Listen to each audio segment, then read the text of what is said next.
Hello friends, welcome to I exam भी। I am Sushil Rakde, ex manager Reserve Bank of India. और आप सबको पता है सिडबी का ग्रेड ए का नोटिफिकेशन इस साल सेकंड टाइम आया है और स्टूडेंट इसके बारे में काफ़ी सारा डिस्कशन कर रहे हैं अलग अलग टेलीग्राम चैनल पे। और मुझे पर्सनली भी यहाँ पर बहुत क्वेरीज आ रही है। आपको पता है आज के डेट में जो गवर्नमेंट एग्ज़ाम्स का जो बैंक का इंश्योरेंस का प्रिपरेशन जो स्टूडेंट्स कर रहे हैं उनके दिमाग में थोड़ा सा डर है कि हम एग्ज़ाम का प्रिपरेशन कर लेंगे और अगर जाके कोई इंस्टीट्यूशन प्राइवेट हो जाता है तो फिर आगे क्या होगा। देखो, फ्यूचर के बारे में बहुत सारे लोगों को और हम सबको थोड़ा सा अनसर्टनटी होता है और ये एक्चुअली पहले हुआ भी है। अगर आप देखेंगे आईडीबीआई के साथ ये हुआ है। आपको पता है आईडीबीआई का रिक्रूटमेंट पहले आईबीपीएस के थ्रू होता था और वहाँ पर जो टॉपर्स आते थे पहले 100 200 300 टॉपर्स, वो सारे आईडीबीआई को फर्स्ट या सेकंड प्रेफरेंस देते थे और वहाँ पे काफ़ी हज़ारों लोग थ्रू आईबीपीएस आईडीबीआई में गए। उसका तो प्राइवेटाइजेशन हो गया है, अभी प्रोसेस चालू है, फाइनल स्टेज में है, आपको पता है। उसके बाद हमारे फाइनेंस मिनिस्टर ने ये बताया है दो पब्लिक सेक्टर बैंक्स प्लस एक public sector general insurance company, उसका भी प्राइवेटाइजेशन होगा। और सिडबी जो है, आपको पता है सिडबी में SIDBI है, small scale industries development bank of India.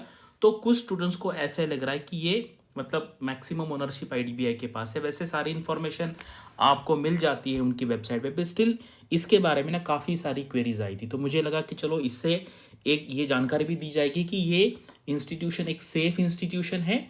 और आपको इसके बारे में कुछ इस वीडियो में ऐसी भी मतलब इन्फॉर्मेशन मिलेगी कि जो डायरेक्टली आपके एग्जाम में भी यूज़फुल हो सकती है। तो चलो अभी हम यहाँ पर देखते हैं कि ये एक्चुअली किस टाइप का ऑर्गेनाइजेशन है। तो ये देखिए, अगर आप देखेंगे तो काफ़ी अच्छा पूरे ऑल इंडिया में इसके ऑफिसेस है, 10 रीजनल ऑफिसेस है, 82 ब्रांच ऑफिस है। इसके बारे में भी अलग वीडियो बनाऊंगा मैं, इसके ऑफिसेस कहाँ कहाँ पे है, आप देख लेना आपके डिस्ट्रिक्ट में या आसपास कहीं है या नहीं है। तो इसके अलग अलग ये ऑफिसेस है। ये फुटप्रिंट है, फुटप्रिंट यानी कि प्रेजेंस, उसका फिजिकल प्रेजेंस कहाँ कहाँ पर है।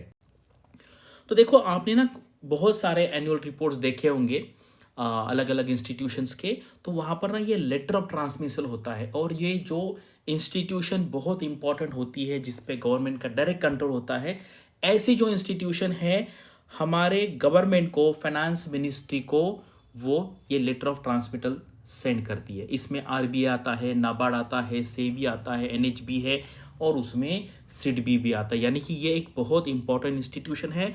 और इसका जो फॉर्मेशन जो हुआ था थ्रू एक स्पेशल एक्ट हुआ था, small industries development bank of India has been establish under the act of the parliament.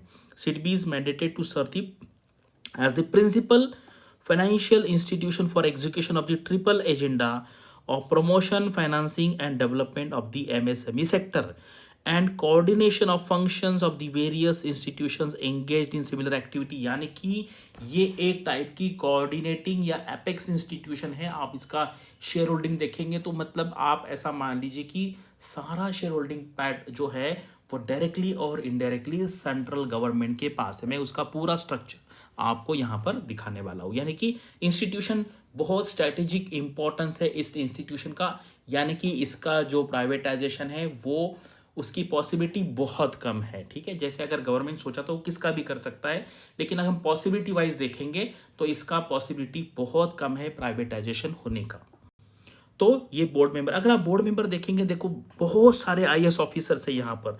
देखो एसबीआई है, अलग अलग एलआईसी है, नाबार्ड है, फिर उसके बाद ये आरबीआई के रिटायर्ड ईडी है। तो ये बहुत इंपॉर्टेंट इंपॉर्टेंट इंस्टीट्यूशंस के आईएएस ऑफिसर्स और ये यहाँ पे आरबीआई सीडबी के बोर्ड पे है, बोर्ड में, यानी कि वो इंस्टीट्यूशन को चलाते हैं। और ये देखिए ब्रॉड पिक्चर है। अभी मैंने आपको बताया कि देखो सेंट्रल गवर्नमेंट का हिस्सेदारी यहाँ पर 21% है। ठीक है, डायरेक्ट जो है वो 21% है। एसबीआई के पास 16% है। आपको पता है एसबीआई का ओनर कौन है? गवर्नमेंट है। एलआईसी के पास नियर अबाउट 13% है।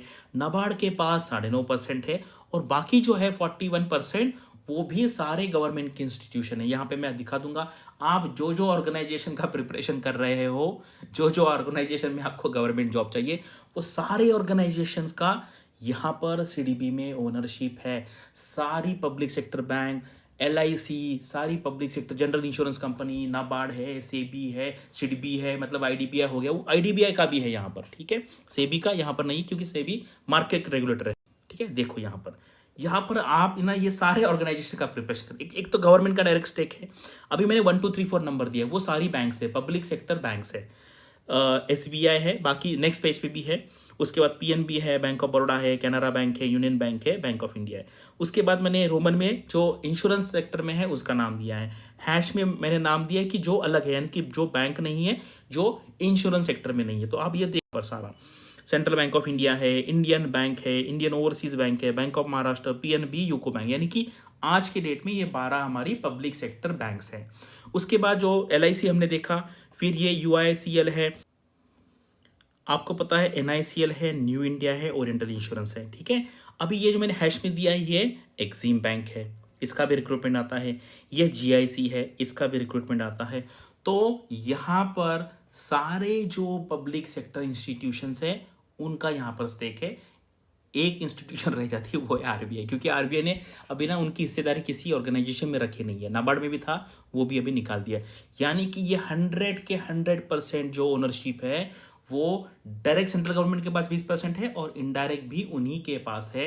तो ये स्ट्रैटेजिकली बहुत इंपॉर्टेंट इंस्टीट्यूशन है, इसका प्राइवेटाइजेशन नहीं हो सकता है या फिर बहुत रेयर पॉसिबिलिटी है। तो आपको इस ऑर्गेनाइजेशन के लिए सीरियसली ट्राई करना चाहिए। जैसे मैंने लास्ट टाइम मैंने LIC का वीडियो बनाया था, तो उसमें मुझे थोड़ा सा पॉसिबिलिटी, एक मॉडरेट पॉसिबिलिटी वहाँ पर लगता है, क्योंकि आपको पता है उसका IPO भी आया है। अभी ये जो ऑर्गेनाइजेशन है इसका तो कोई शेयर भी पब्लिक सेक्टर में नहीं, मतलब लिस्टेड कंपनी नहीं है ये, तो इसलिए इसके चांसेस वैसे ही कम हो जाते हैं, ठीक है। और ये अभी उनका देखो अर्निंग कितना है, थोड़ा सा इस साल प्रॉफिट कम हुआ है, लेकिन काफ़ी अच्छा प्रॉफिट है, 2000 करोड़ का प्रॉफिट बहुत अच्छा है। और ये सारा सेंट्रल गवर्नमेंट के पास और ये जो ऑर्गेनाइजेशन है उनके पास ही जाएगा, ठीक है। अब ये कंसेप्ट है, ये कंसेप्ट आप देख लो, ये कंसेप्ट जारी हो गई है, ये कंसेप्ट चल रही है और बहुत ही शॉर्ट में हमने बहुत ही अच्छे तरीके से सारी आपको कंसेप्ट पढ़ाई है। आप कोई भी एग्जाम का प्रिपरेशन कर रहे हो उसके लिए ये बहुत ही इंपॉर्टेंट यहाँ पर है।